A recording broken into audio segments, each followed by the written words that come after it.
Nuestro cuerpo requiere de todos los alimentos o los grupos que existen.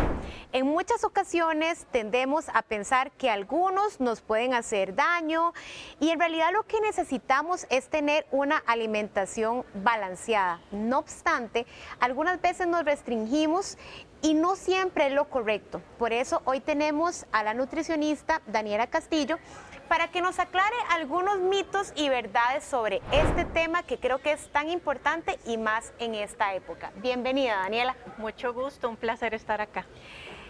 Vamos a empezar consultándote cuál es el alimento que normalmente sabes o reconoces que la gente o los pacientes tienden a sacar y que le tienen miedo o a veces hasta fobia. Sí, eso es cierto. Ahora hay mucha información en internet, ¿verdad? Lamentablemente no toda es cierto.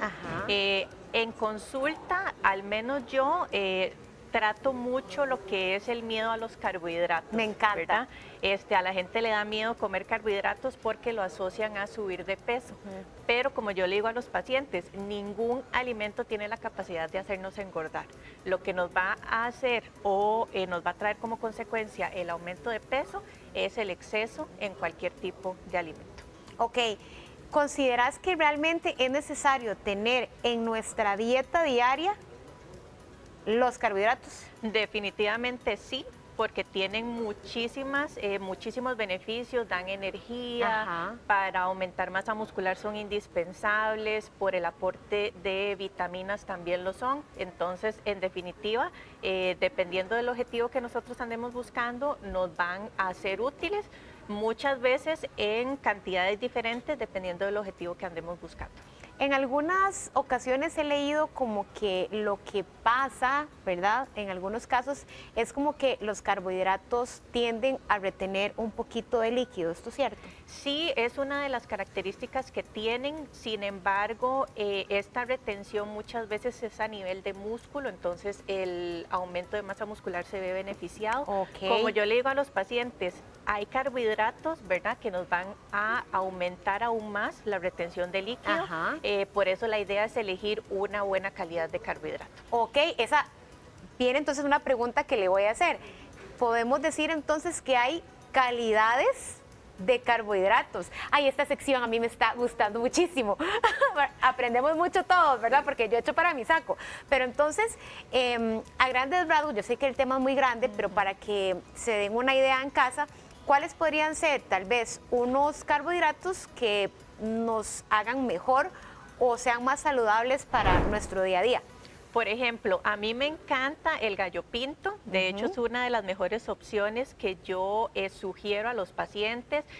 También, por ejemplo, el maíz, la tortilla de maíz, también el plátano maduro, que es muy rico, a mí me gusta mucho el plátano maduro, ¿verdad?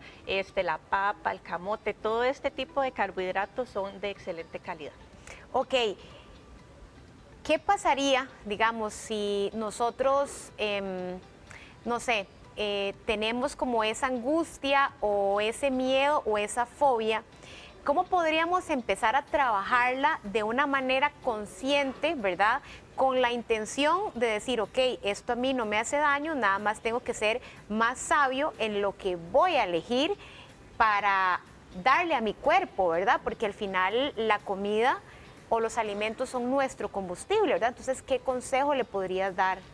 En primera, y yo creo que lo más importante es que busquen la ayuda de un profesional, no se dejen llevar por lo que escuchan, por lo que leen, ¿verdad? Como yo le digo a los pacientes y lo he dicho en mucha oportunidad que he tenido, todos necesitamos cantidades diferentes, ¿verdad?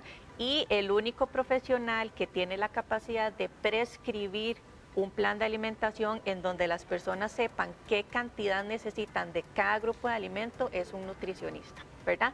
Parte de la educación que yo doy y me gusta es enseñarle a las personas que pueden disfrutar de todo y aún así ver resultados, ¿verdad? Si andan buscando un objetivo, ya sea bajar grasa, aumentar masa muscular, mejorar alguna patología, todo se puede con moderación. ¿Qué pasa con el tema del azúcar? A ver, Y más que todo me refiero a esta época que viene, bueno, el tamalito que no puede faltar, ¿verdad? Bueno, sabemos que es carbohidrato, pero ¿qué pasa con el rompope? ¿Qué pasa con el quequito navideño y con las frutitas confitadas, verdad? Yo siempre les digo que disfruten, diciembre es un mes lindísimo, hay muchas tradiciones, entre ellas los alimentos, como usted lo mencionó, entonces la idea es que lo hagan con moderación, que hagan ejercicio y que busquen la guía del profesional para que éste le diga, ¿verdad? O le ayude a incluir todo eso y que no haya afectación alguna. Yo sé que es difícil porque a veces hablar de los temas nutricionales con las personas es como hablar de política o hablar de religión. Yo sé que es muy complicado porque yo creo que cada persona elige cómo vivir, ¿verdad? Y esa es como su forma de vida y en lo que creen. Pero ¿qué pasa cuando una persona decide por completo sacar un grupo alimenticio, como por ejemplo los carbohidratos? ¿Qué pasa a corto plazo y a largo plazo con el tema de la salud y con el tema del peso de la persona?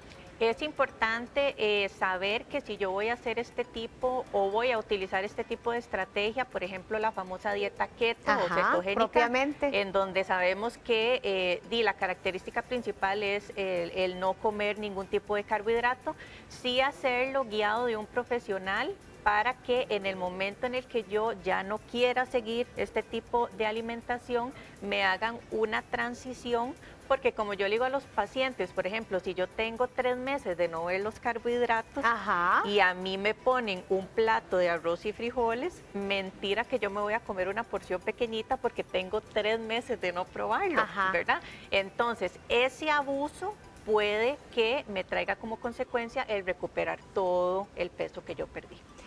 Daniela, ¿qué te parece más complicado entre balancear los carbohidratos o la gente que, bueno, que yo he escuchado mucho, que dicen como, es que yo no puedo vivir sin el azúcar, no puedo, o sea, no me la quiten por favor porque me pone de mal humor, me da dolor de cabeza?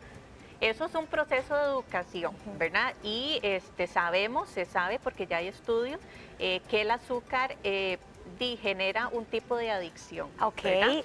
Entonces, cuando uno la empieza a disminuir o quiere del todo no comerla, el cuerpo pues te va a manifestar esos síntomas de abstinencia, ¿verdad? Entonces, como yo le digo a los pacientes, la idea no es que la quiten por completo. Si está consumiendo un exceso de azúcar, tal vez podemos ver la forma de reducirla, no de quitarla, sino de reducirla.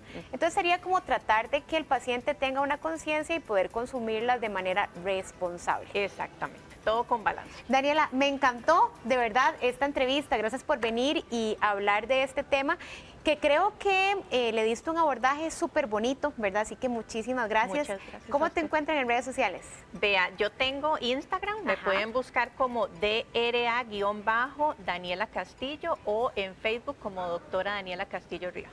Muchísimas gracias. Esperamos tenerte pronto hablando de más temas muy bonitos e interesantes de nutrición.